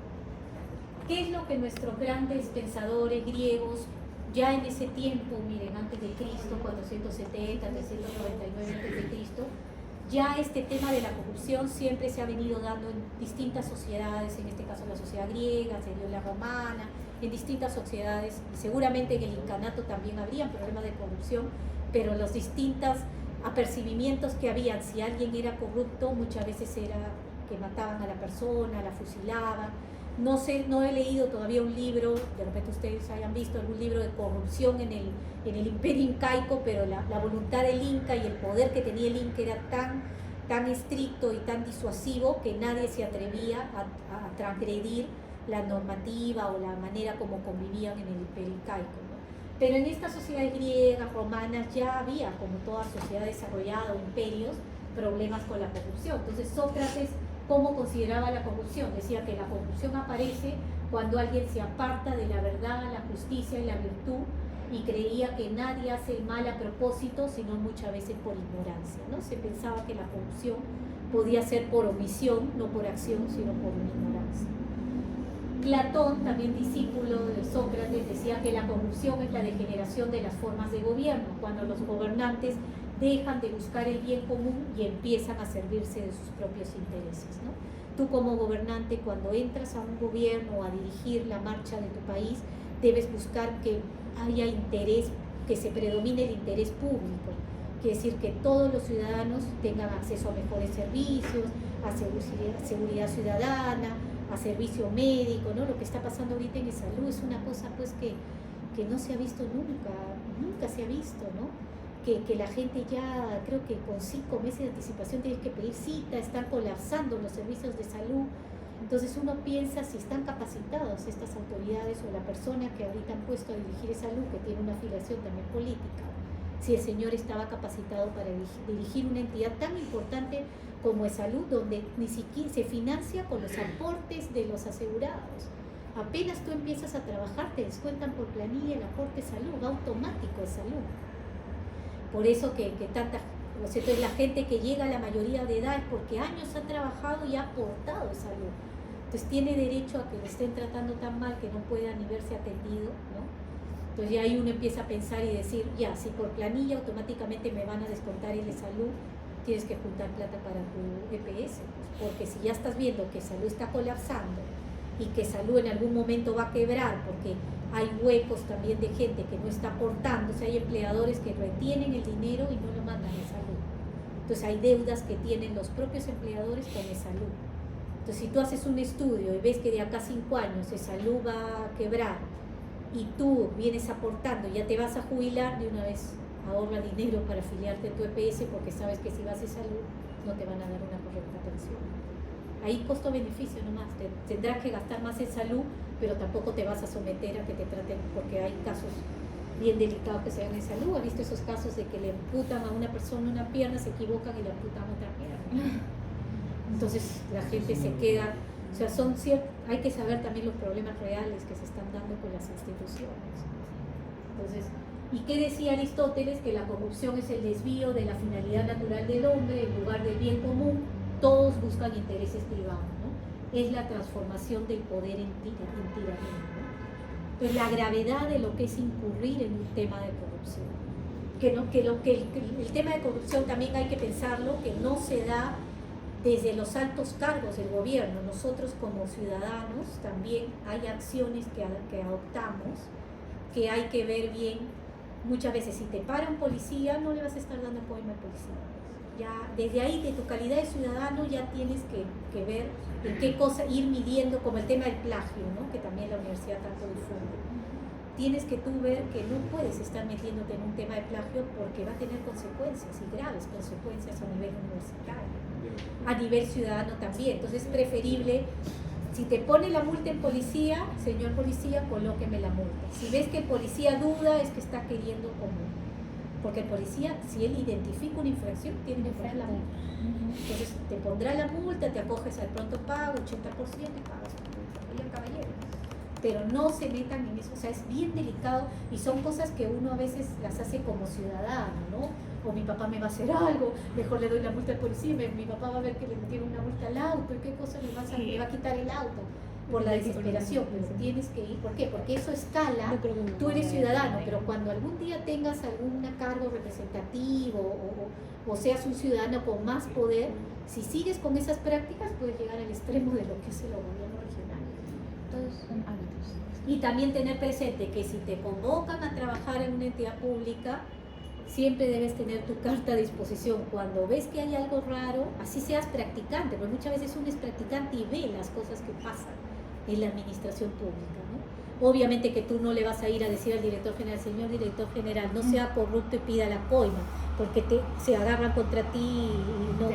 Entonces, ¿qué haces? ¿Sabes qué, director general? Yo presento mi carta, yo me retiro, tengo que irme a retirar. O sea, salirse del tema y hacer las denuncias si corresponde anónimamente, si es que uno piensa que va a haber alguna represalia, porque hoy día hay mecanismos que tú puedes denunciar anónimamente si presencias un acto de corrupción, y es tu obligación denunciar. Pero mucha gente, la gente tiene miedo por las represalias. Entonces ya la Contraloría ha instituido, hay plataformas de denuncia anónima. Tú haces la denuncia, das el detalle, dónde está el funcionario tal, que yo lo vi tal, que hay pruebas, o inician al menos una investigación en este expediente y tienes la obligación de denunciar, pero lo ideal es salirse de ahí, porque ya son temas del sistema que tú no puedes estar metido ahí, porque al final terminas metido en un problema. Por ejemplo, ha habido un caso que me contaron en el Ministerio de Nejimina sobre un problema que ha habido de designación de árbitros para los arbitrajes en el ministerio, y han denunciado a la Fiscalía toditos, hasta la secretaria, todos van a tener que ir a declarar para ver si han presenciado algún acto de corrupción que se haya dado en ese tema. Y si había un practicante, también lo iban a llamar al practicante a declarar. Y se mancha su expediente. Claro, y si te manchan tus antecedentes, puedes tener hasta antecedentes penales, y hoy día para trabajar en cualquier trabajo te piden ese CERTI adulto donde están los antecedentes. Entonces tú tienes que estar cuidando, tú eres el que cuidas tu propia reputación, es tu activo, es tu principal activo fijo que tienes que cuidar. Entonces no someterte a esos tipos de situaciones. Entonces hoy en el Perú, aunque parezca a veces un poco jalado de los pelos, hay un sistema anticorrupción, hay una política de anticorrupción en el Perú. Pero no obstante, podemos tener políticas, podemos tener sistemas, podemos tener leyes. El problema real es que tenemos graves casos de corrupción que siguen apareciendo y siguen apareciendo. No hay un momento en que se pare, ¿no? Siguen apareciendo y siguen los problemas en las obras con los gobiernos regionales que adjudican a testaferros que finalmente eran personas ligadas al gobernador, ¿no? Sí. Traté de buscar el link para las denuncias en la Contraloría, pero no está tan fácil. Ahí, ahorita lo vemos. Salgamos de acá y ahorita lo vemos. Les enseño porque ahí yo varias veces también he interpuesto denuncias anónimas. Y quería también Sí. comentar lo que estaba hablando de salud, y hace muchos años, cuando Castañeda Alonso era Claro. director de salud, Sí, correcto. era increíble que hasta te sacaban citas más rápido que aquí. Imagínate, claro. Solo O sea, por todo radio. depende de la gestión que uno tenga en una entidad pública, pero como ahora es justamente por el gobierno que no tiene mayoría y que la señora ha tenido que hacer pactos con distintos, ya no sé si se llaman partidos de gobierno, porque son como agrupaciones de personas con intereses particulares, porque hasta un partido tiene que tener un interés partidario de sacar, ¿no? de emitir cosas en beneficio común, ¿no? O sea, llegar al gobierno para que ese partido la gente lo valore porque ha sacado cosas en interés del bienestar común de los ciudadanos. Pero ya estos partidos se han deformado y son como agrupaciones, por no decir nombres delictivos, pero como agrupaciones que tienen sus propios intereses, ¿no? Entonces, por eso que esa agrupación toma esa luz y el señor no sabe pues ni dirigir esa organización y estás jugando con la salud. No hay peor cosa con la que puedas jugar tú que es con la salud y la niñez. Ya eso no tiene perdón, o sea, tendrás que ver ya tu tema religioso, pero básicamente hay agravantes y todo cuando te metes con la salud de los niños y con la salud de las personas, ¿no? Porque tú estás confiando tu salud al Estado y que vayas y que en vez de amputarte una pierna te amputen otra y al final termina amputándote la dos, esa persona pues tendrá que denunciar a todo el mundo, a los médicos por mala praxis, a los que están encima de los médicos, al jefe del servicio, hasta el presidente de salud, solamente que no han escalado las denuncias, ¿no? Pero hay casos bien graves de mala praxis. Yo no he tenido la oportunidad de entrar de salud, gracias a Dios, pero dice que las salas están, o sea, que en los pasillos está la gente echada ahí porque no hay sitio en las salas para internar a las personas. Yo Sí. cuando en esta COVID yo trabajaba ahí por salud, Ya. literal digo de gallina. Tío, No la sí. atendía. Ya ves, eso es bien fuerte, ¿no? Es bien fuerte. Entonces ya uno tiene que ir separando y yo casi... Desde ahí. Sí, yo prefiero ir a una posta que ir a salud, ¿no? O sea, de verdad que la posta habrá gente más confiable, al menos más humana, que estar yendo a una institución que hay buenos médicos, como en todo hay buenos y malos profesionales, pero también hay un tema de administración ahí, de que este señor no está capacitado para dirigir, ¿no? Sí. Profesora, y para trabajar en Contraloría, Ah, ya, tienes que, la Contraloría, si quieren después les puedo mostrar, hace convocatorias abiertas también. No, hay que ver si hay de prácticas profesionales o preprofesionales, pero todas las convocatorias se hacen públicas, abiertas. Pero también para funcionarios se hacen convocatorias que debes cumplir ciertos requisitos, ¿no? Experiencia en el tema, en determinado tema. Por ejemplo, hay especialistas que auditan, por ejemplo, las asociaciones público-privadas. Todos estos proyectos que Proinversión adjudica a la Buena Pro, estos proyectos después se construyen, lo construye el privado y lo opera a veces el privado, a veces el público, ¿no? Entonces hay funcionarios de Contraloría especializados solo en APPs, que ellos son los que tienen que ir a fiscalizar. En los regionales también, a veces los regionales adjudican APPs, ir a fiscalizar eso. Después hay funcionarios de la Contraloría especializados en obras públicas, son los que rápido se dan cuenta, pues en un proceso de licitación, ese testaferro era testaferro del gobernador regional, testaferro del asesor del gobernador regional, son los que estudian milimétricamente y luego ya con la fiscalía y ven la, como se dice, la ruta de la corrupción, que se llama, ¿no? ¿Dónde puede estar la corrupción en determinado acto de gobierno? ¿No? Sí. ¿Y cómo es el proceso para designar a un Contralor? Ya, lo designa el Congreso. El Congreso lo designa, me parece, cada 4 años, porque es menos de los 5 del presidente. Los designa por voto de los congresistas, que ahora con la modificación lo va a designar el Senado, ¿no? A partir del 2026 va a corresponder al Senado la designación del Contralor.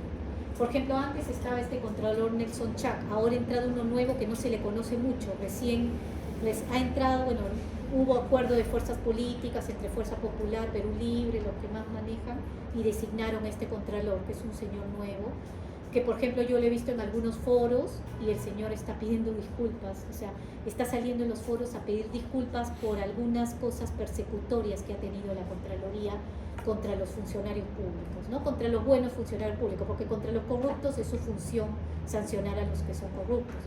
Pero hay ciertos funcionarios que se han visto inmiscuidos en juicios y cosas y eran honestos, ¿no? Entonces de repente la Contraloría, en su ánimo de perseguir la corrupción, ha cometido algunos excesos y lo he visto al señor en ciertos foros que ha estado saliendo a pedir disculpas.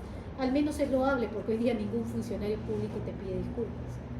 El señor por lo menos está pidiendo. Si es bueno o malo que pida, habrá que ver, pero por lo menos está pidiendo respecto a algunos excesos, ¿no? Pero el Contralor también tiene unos requisitos y lo elige el Congreso, ¿no? Tiene que tener especialización en administración pública, ser peruano de nacimiento, tener carta de edad. Entonces, este sistema anticorrupción que nosotros tenemos establece todo un marco de normas e instituciones supuestamente orientadas hacia la lucha contra la corrupción. Pero estamos viendo que al día de hoy tenemos serios problemas todavía en la corrupción, ¿no? Entonces, cuando ustedes escuchen que vamos a estudiar los planes de gobierno, y nosotros nos vamos a concentrar en la parte de energía de los planes de gobierno, pero si uno le puede dar una ojeada cuando desarrolle cada candidato su plan de gobierno, hay que ver bien qué te cuentan sobre el tema de la corrupción, porque ya no es cuestión de seguir sacando 50.000 normas, porque estamos viendo que la corrupción sigue. Entonces ya hay que proponer algún plan de trabajo desde abajo hacia arriba, ¿no? En los colegios ya deberían estar enseñando, no sé si a mí no me enseñaron nada de corrupción, por ejemplo, cuando yo estaba en el colegio, no sé si a ustedes les habrán enseñado algo. Cívica, pero ¿había algún componente de corrupción? Yo no recuerdo, en mi cívica no había, pero hay que ver cómo ir introduciendo ahora desde chicos los niños que sepan los temas de cuándo es corrupción y cuándo no es, ¿no?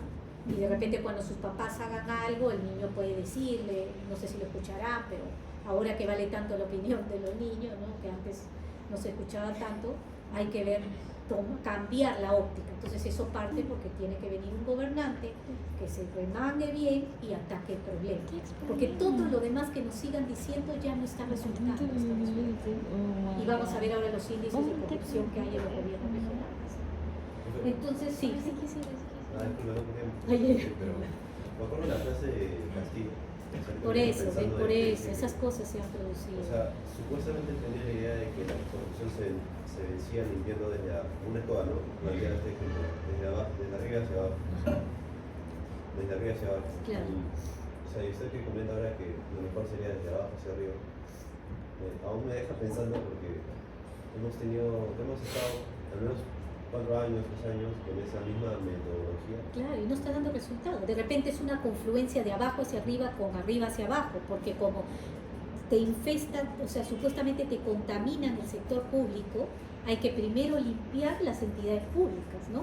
Y ir mirando qué funcionarios, probablemente hay mafias enquistadas en algunas direcciones generales de los ministerios, de los distintos ministerios, y hay gente que hasta a veces ¿se acuerdan cuando decían que la asignación de obras públicas implica que te tienen que dar el 5% de la comisión?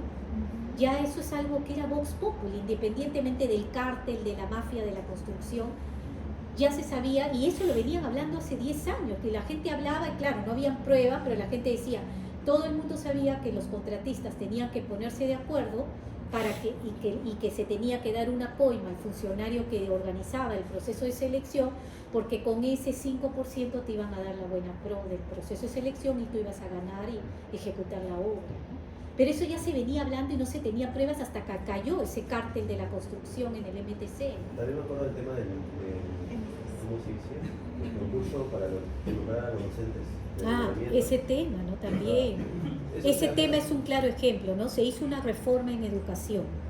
Supuestamente los docentes tienen que dar exámenes cada cierto tiempo. Y es obvio que si no apruebas, no puedes ser mejor, o sea, no te van a pagar más. ¿Qué hicieron los congresistas? Que son los docentes que ellos han ido, ahí tú lo ves, ¿tienen un interés público que beneficia a todos o tienen un interés en ayudar a sus amigos que son docentes como ellos? Entonces han ido y ya aprobaron una ley que creo que ya está vigente, donde así el congresista lo jalen en la evaluación, le van a subir igual el sueldo. Entonces ya rompieron la reforma educativa, pues, ¿no? O sea, yo me refería al examen de nombramiento. Ya. Muchas veces cuando los profesores aprobaban, o sea, quiere decir que para que trabajen en el Estado deben pasar un examen, ¿no?, de selección. Ya se sabía que si tú pagabas a cierto intermediario podías... Por eso, ¿ves? Eso tiene que ir, claro. Pero hace un año creo que justo salió una investigación recién tratar de desmantelar eso, ¿no? Claro, esas son, por ejemplo, mafias específicas donde ya la policía tiene que ir con la fiscalía y la contraloría y atacar problemas específicos de ciertas mafias en ciertos temas. Ya, eso lo puedes con leyes manejar, pero porque son mafias institucionalizadas. Pero ya, si en el Congreso te sacan normas que no velan por el interés público, sino por el interés particular, ya es otro frente en el cual tú tienes que ir a trabajar. O sea, tienes que, por ejemplo, esa ley, al toque irte al Tribunal Constitucional. El problema es, la presidenta se va a pelear con esos congresistas que son las que lo están sustentando el gobierno, porque si el congresista es tu aliado, no puedes irte contra el congresista, ¿no? Entonces son cosas de facto, o sea, factibles, que tenemos que conocer, no solo la teoría en gabinete, sino también qué es lo que está pasando un poco en las instituciones, donde nosotros vamos a entrar a trabajar, vamos a asesorar o vamos a interrelacionarnos, ¿no? Entonces, por ejemplo, en esa ley del nombramiento de los docentes que no han aprobado los exámenes, ¿qué está haciendo el MEF? Para no pelearse con el congresista, ir al Tribunal Constitucional, porque esa ley tendría que observarla la presidenta y regresar a comisión, no la puede promulgar. Como la señora también está ahí, como que o sea, está un poco que con el problema que tiene que no pelearse con los congresistas, ¿qué hace el MEF? No le da recursos, ¿no? No le da recursos. Entonces, cuando quieran a ese señor nombrarlo, no hay recursos para tu nombramiento. Págame. Entonces, ahí ¿qué van a hacer los docentes? Se van a ir al Poder Judicial. Y el Poder Judicial tendría que ver bien cómo va a resolver. Pero al menos temporalmente no les da recursos. Entonces es una manera de boicotear este tipo de leyes que están maniobrando la reforma del magisterio. Porque ¿qué alumno va a querer que un profesor que no ha pasado la prueba le enseñe? O sea, lo está perjudicando al alumno, ¿no? Y ahí también la población, los ciudadanos, deberíamos pues también, cuando ese congresista que ha aprobado eso regrese a la región, habría que pedirle cuentas, ¿no? ¿Qué cosa estás apoyando? ¿Tú estás apoyando a tus colegas docentes? ¿O estás que mis hijos les enseñe un profesor que no ha pasado la prueba? O sea, ahí es donde los ciudadanos también tienen que ejercer su facultad de fiscalizar a las autoridades y exigirle cuenta y decir, ese señor congresista yo ya no lo vuelvo a elegir, ni a él, ni a su hijo, senador o diputado. Pero a veces también los ciudadanos de cada región están tratando de sobrevivir y salir adelante y lo que menos tiempo tienen es de fiscalizar a los congresistas. Entonces, existe esta comisión de alto nivel anticorrupción en el Poder Ejecutivo, que supuestamente es la que debería estar viendo todos estos temas y estar craneando cómo creamos un sistema anticorrupción que sea efectivo y que disuaside que haya corrupción en distintas entidades públicas, ¿no? Luego está la Contraloría con todas sus normas que tiene y que hace control gubernamental a nivel nacional, tanto en el gobierno nacional, en las regiones, quiere decir gobiernos regionales y alcaldes. Y están las fiscalías especializadas de delito de corrupción en el Ministerio Público, que son estas fiscalías especializadas, supraprovinciales y especializadas solo en corrupción. Ahora, estas fiscalías, por ejemplo, tienen una capacitación alucinante, porque viene Estados Unidos, los capacita en corrupción, viene el gobierno, la Unión Europea, los capacita en corrupción. Entonces, están adquiriendo expertise en este tema, solamente que por el tema político que hoy día está viviendo la fiscalía, tiene también serios problemas. Pero básicamente los pocos casos que se han encontrado y que están siendo perseguidos por la fiscalía, en algunos están avanzando, otros tienen demoras, pero al menos están haciendo algo, ¿no? Y ese es un poco el tema. Acá les quería mostrar un poco, quería mostrarles un poco cómo va el tema del ranking de corrupción en Perú, ¿no? A veces no se encuentran cifras muy actualizadas, este es uno del 2020, pero ¿quién comandaba, por ejemplo, el gobierno regional de Lambayeque con 21%, ¿no? Lidera el ranking de nivel de corrupción a nivel regional. Callao 25%, pero es provincia constitucional como gobierno regional Lambayeque. Luego Pasco, bueno, acá estaba Cerrón, pero más bajo, 16.6, ¿no? Ya ahora no sé cómo estarán los números, pero deben haber aumentado. Ica, 12. Ica, no sé cómo está. 12.3. Entonces, todos tienen índices, o sea, ninguno tiene bajo, ¿has visto? Todos tienen índices. Entonces, este era un documento de trabajo que la Contraloría empezó a medir un poco los índices. La libertad es 4, pero ahí está. Claro, por eso habría que ver la base de estos números, ¿no? Era el 2020. Quizás solo lo que han encontrado. Claro, eso pues también es lo que objetivamente ellos han encontrado, pero o los procesados por la fiscalía o los denunciados por el órgano de control. Falta todo lo demás que es como lo que no se ve. En el gobierno de Libertad hace poco salió un montón de noticias que personas recién egresadas. Claro, ese caso ha sido escandaloso, ese caso. Y también ahí está, pero mira, ahí está la señorita recién egresada que la llaman para ella poner su DNI o poner su cuenta. O sea, ahí está donde también a la chica pues no le habrán enseñado su colegio. O sea, cómo se mete en esas cosas que va a terminar procesada y puede terminar en la cárcel 30, 25 años, ¿no? Por haber prestado su nombre en un proceso de selección. Por eso igualito cuando te piden préstame tu cuenta para hacer un depósito, ¿no? Tener mucho cuidado, pues préstame tu cuenta porque al final llega a pasar algo y al final la que va a terminar en el proceso penal eres tú por haber prestado tu cuenta, ¿no? Para que depositen. Pues por eso uno tiene que estar atento. Este es otro informe de la Contraloría 2023. Acá quería mostrarle algunos artículos que ya se ha vuelto pan de cada día que tenemos, aparecen en los medios, ¿no? César Álvarez, este es uno de los casos más avanzados de corrupción, gobierno regional de Ancash, le confirmaron una sentencia de 8 años por un caso de una carretera en Chacas-San Luis, ¿no? Una obra en Callejón de Guayna, Chacas-San Luis. Pero el señor tenía tres condenas, por delito de corrupción, que todo se acumula y al final te acumulan todo y se ponen los años. Y acumula 14 años y 3 meses de prisión. Hoy día está cumpliendo prisión efectiva el señor, ¿no? Acá, bueno, Vladimir Cerrón denunciado penalmente por la Procuraduría Pública de Gobierno Regional por colusión y peculado, ¿no? ¿Quién asumió la encargatura del Gobierno Regional? Este señor Fernando Vihuela, que en este caso habían solicitado el levantamiento de la comunicación. Entonces, ¿cómo este señor llega al Gobierno Nacional? O sea, ¿cómo dan el salto con la corrupción a nivel regional para postular a un partido de gobierno a nivel nacional y llegar a un gobierno? Porque los señores llegaron al gobierno. ¿No sabes qué es peculado? Peculado es cuando está la definición en el Código Penal, pero cuando haces un uso abusivo de un bien público, lo que te contaba, ¿no? Por ejemplo, yo le comentaba a él que estábamos conversando que cuando entró Castillo, los funcionarios que entraron muchas veces con Castillo en los distintos ministerios, utilizaban el auto oficial, que es un bien público del ministerio. El auto oficial, cuando lo utiliza un ministro, un viceministro, que son, porque auto oficial se asigna a partir de directores regionales hacia arriba. Un especialista como uno no tengo auto oficial, pero desde director regional hacia arriba, o sea, directores de una dirección general hacia arriba, tienen chofer y tienen auto. Tienen los directores generales, los viceministros y el ministro.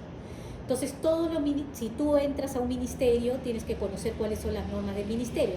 Entonces, tú sabes que el auto oficial lo usas para las reuniones que tengas fuera del ministerio, pero termina una reunión, así sea un cóctel a las 2, 3 de la mañana, el chofer tiene la obligación de regresar el auto y estacionarlo en el ministerio. No se lo puede llevar el ministro a su casa y estacionar el auto a su casa, porque el chofer es responsable de regresar el auto al ministerio. Llegado el auto, controlan el kilometraje, controlan que no se hayan robado la gasolina, ¿no? El contómetro, que esté todo bien, y el auto se guarda ahí. Al día siguiente, a las 6 de la mañana, va a buscar al ministro y lo trae al ministerio, lo lleva a los viajes que el ministro tenga. Pero cuando entró la gente de Castillo, parece que ellos, como en el gobierno regional, el único que tiene auto es el gobernador regional, no tiene ni el vicegobernador hacia abajo, no sabrían ellos pues cómo se utilizaban los autos públicos. Entonces a veces utilizaban los viceministros que eran puestos por Castillo, usaban el auto para irse a reuniones de fiestas, de eso. Entonces, hasta que aparecieron los propios asesores de Castillo y dijeron, oye, pero eso es peculado de uso, porque tú no puedes estar usando el auto para irte a una fiesta, patronal, el auto tiene que... Y ahí recién ellos empezaron a cumplir las normas y regresaron. Ahí la Contraloría debió entrar y al toque debió acotarlo, pero como también ahí estaba el tema político, la Contraloría ya... Hubieron tantos actos de corrupción que ya no se daba abasto para poder controlar a todo eso. Letra como que regulado la vez que vino para suspender usó un avión del ejército para ir a la seguridad. Ahí hay que ver si se siguió el procedimiento del ejército, pero hubo un caso de Castillo, que Castillo usaba un avión, un helicóptero creo, para aterrizar en su casa en Cajamarca, por ejemplo. No, entonces, hasta ahorita eso está metido en el juicio que tiene por sedición y rebelión. Tiene eso, tiene mal uso de los bienes públicos, entonces lo procesan a él. Bueno, el piloto, no sé si sabe, el piloto también era cómplice porque sabía... Claro, por eso habría que ver si es, o sea, lo que pasa es que al presidente no se le puede sancionar durante su mandato, eso está en la Constitución, pero sí se le puede investigar. Entonces, si se detecta que ese es un ilícito penal, la Fiscalía debería estar acopiando las pruebas para cuando la señora termine su mandato, ahí se le van a venir todos los juicios, ¿no?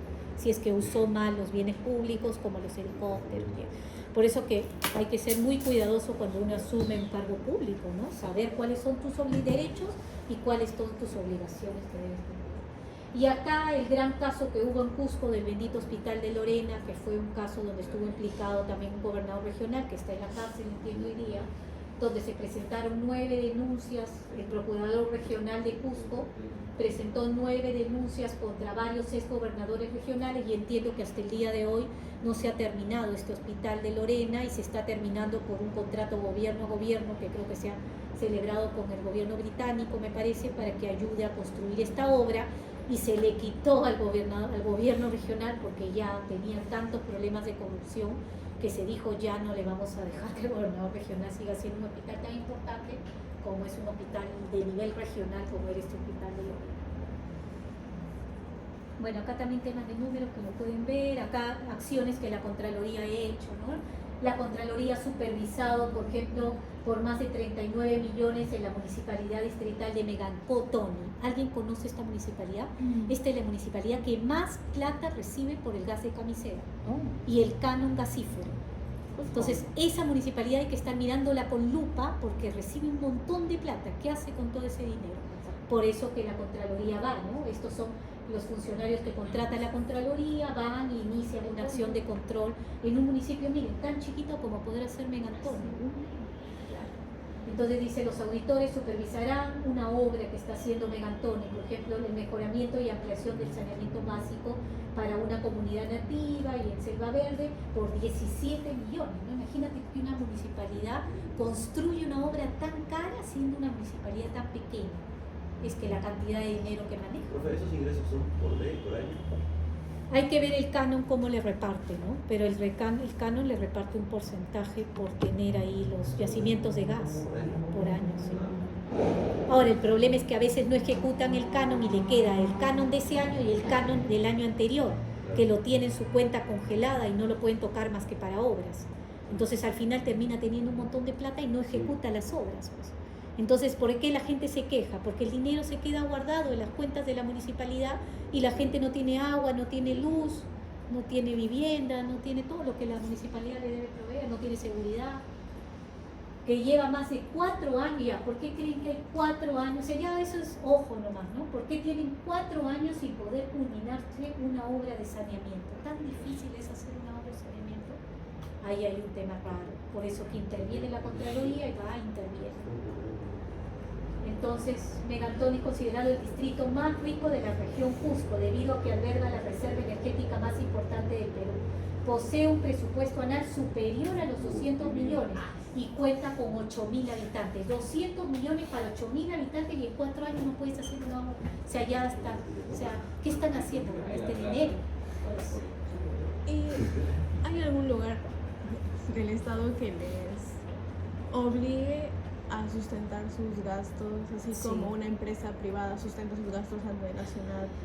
claro, no. O sea, hay supuestamente los gobiernos locales y regionales tienen que elaborar un plan concertado regional o municipal donde establezcan en qué van a gastar la plata. Y Pero- los ciudadanos deberían fiscalizar. Si hace 4 años el señor sigue poniendo obra de saneamiento del anexo tal, al siguiente año obra de saneamiento, los ciudadanos ya deberían fiscalizarlo, ¿no? Pero no debería dar su, no sé, su flujo de caja o algo Ya mensual. no hay algo así como tan económico, ¿no? Ahora, el presupuesto también, el MEF, lo que pasa que el canon, los gobiernos regionales y los congresistas hicieron tantas modificaciones a la ley de canon, que ¿qué pasaba antes con el canon? Anualmente les depositaban, no ejecutaban, ¡pum!, el canon se lo llevaba el MEF, para que reasigne a otros municipios, pues, ¿no? O a otro gobierno regional. Pero como ellos empezaron a decir, no, yo estoy cerca del yacimiento de Camisea, me tienes que dar a mí el canon, ya entre el tema político. Entonces el MEF no se quiso pelear y les dio el canon. Entonces les establece restricciones a nivel presupuestario para que no estén gastando en gasto corriente, no estén gastando en el estadio del alcalde o en el monumento al choclo. ¿Has visto? Tú vas a varias ciudades y hay el monumento al choclo, el movimiento a la quinoa. Entonces tú dices, ¿cómo han podido hacer estas obras en una ciudad donde no hay luz, no hay agua? El alcalde priorizaba y hacía, y ya no sabemos qué pasaría ahí con esa obra, ¿no? Por eso que ahora les ha puesto solo en obras de servicios públicos, le está poniendo restricciones, pero valgan verdades, no le puede hacer como es ella, que uno le pida. La Contraloría es la que nomás tendría que ir y decir, la verdad, dame tu cronograma. Si ve que ese cronograma está hace 4 años una obra, entra, interviene ahí al alcalde y sanciona a todos los funcionarios que están pagando valorizaciones contra un cronograma que no avanza, pues, ¿no? Y los mete presos, los tiene que meter presos, porque ahí claramente hay corrupción. ¿Cómo te hacen ahora 4 años en hacer una obra, pues? ¿No? En Pucallpa pasó algo similar. Se empezó a construir el malecón Ya ves, desde el periodo de Ollanta-Humala ya ves. y recién se inauguró el año pasado. Por eso. Entonces ahí tienes que entrar a analizar cada gestión de quienes estuvieron a su cargo, porque de repente este alcalde último que llegó le dejaron una obra abandonada y el alcalde tuvo que terminar el saldo de obra y de repente era honesto y lo hizo. Y todo el problema está en las anteriores gestiones. Entonces ahí entra la Contraloría. Es interesante porque es también ser investigador, ¿no? Entonces es tener el expertise cuando alguien entra a la Contraloría a trabajar y ¡pum!, te muestran la foto y empiezas así como a ir deshilachando, ¿no? A ver, este alcalde es honesto, ya con este no vamos, este es el segundo. Ahora, dicho sean verdades, ya los anteriores alcaldes o gobernadores ya se escaparon, ¿no? Ya se fueron de la gestión. Y muchas veces han habido casos donde se han llevado los papeles del archivo del gobierno regional. Entonces tú cuando vas como Contraloría no hay archivos de la obra, por ejemplo, de esta obra. Habrán archivos del último alcalde, donde puedes analizar los cronogramas de obra, las valorizaciones que pagó. Pero después tienes que hacer como una arqueología de ir rearmando todo. Tendrás que ir al contratista y decirle, dame todos tus papeles o tus resoluciones que te emitió el gobierno regional y ir como un caso penal, ¿no? Ir armando el muñeco, el caso, con tus propios medios, ¿no? Y eso es lo que hace la Contraloría cuando va y sanciona. Pero la Contraloría también puede levantar el secreto bancario. Pidiendo al juez nada más autorización. solo con el juez. Solo con el juez. Solo previa autorización judicial te puede levantar. Por eso que ahora con este problema que se ha armado con este señor, ¿cómo se llama? El que dirigía la DIVIAC, el señor Colchado, este caso que se ha dado el señor Colchado, que hay situaciones donde la DIVIAC tiene como superpoderes y se manda a la fiscalía sin pedir autorización al juez para levantar ciertas comunicaciones, pero en teoría con autorización del juez, ¿no? Entonces ya ahí la Contraloría, cuando ve que tiene esos factores de frenaje, tiene que ir a la fiscalía y decirle: fiscalía, acá tengo un caso que puede ser un caso de corrupción, ayúdame. Va a la fiscalía, pide al juez de turno autorización y empiezan a levantar el secreto de los gobernadores regionales, de todas las autoridades hacia abajo, ¿no? Ha habido casos que, por ejemplo, el gobierno regional de Junín, donde estaba Cerrón, la Dirección Regional de Transporte daba brevetes falsos. Entonces todo el mundo sabía que se iba a Junín a sacar el brevete. Esa era una mafia que estaba con la complicidad del gobierno regional. Entonces tuvo que entrar, por eso, ¿por qué? Porque cuando vayan a pedir los documentos, ahí van a ver emitida la denuncia a tal persona. Pueden llamarte a declarar y tienes que ir por haber tramitado legalmente un brevete, ¿no? Y este es un caso del juez, Eso pasa mucho. que se los dejo para que lo puedan ver. Yo Sí. quiero preguntar, ¿por qué sacas el 15%? Bueno, ahí también la Contraloría. Esto ya creo que vamos a ver la próxima clase, que es estudiar un poco la ley del gobierno, la ley orgánica de municipalidades, donde así como el gobierno regional, las municipalidades también tienen una asociación de municipalidades donde se agrupan. Y hoy día, por ejemplo, algo novedoso, hay varias alcaldesas mujeres que aparentemente han asumido el poder en ciertos municipios, que son honestas y quieren hacer cosas buenas y se han tenido que unir en la Asociación de Alcaldesas del Perú, y ellas están yendo a proinversión, yendo a sitios para dinamizar y hacer cosas buenas por sus distritos, ¿no? Bien, eso vamos a estudiar también la próxima clase. No sé si hasta acá tienen alguna pregunta. Ya la próxima clase vemos el BORE, que son estos espacios donde se unían los gobernadores para ir a hacer algunos temas de diálogo con el sector privado, ¿no? No sé si hasta acá tienen alguna pregunta. Entonces les voy a cargar en el Canvas la ley orgánica de gobierno.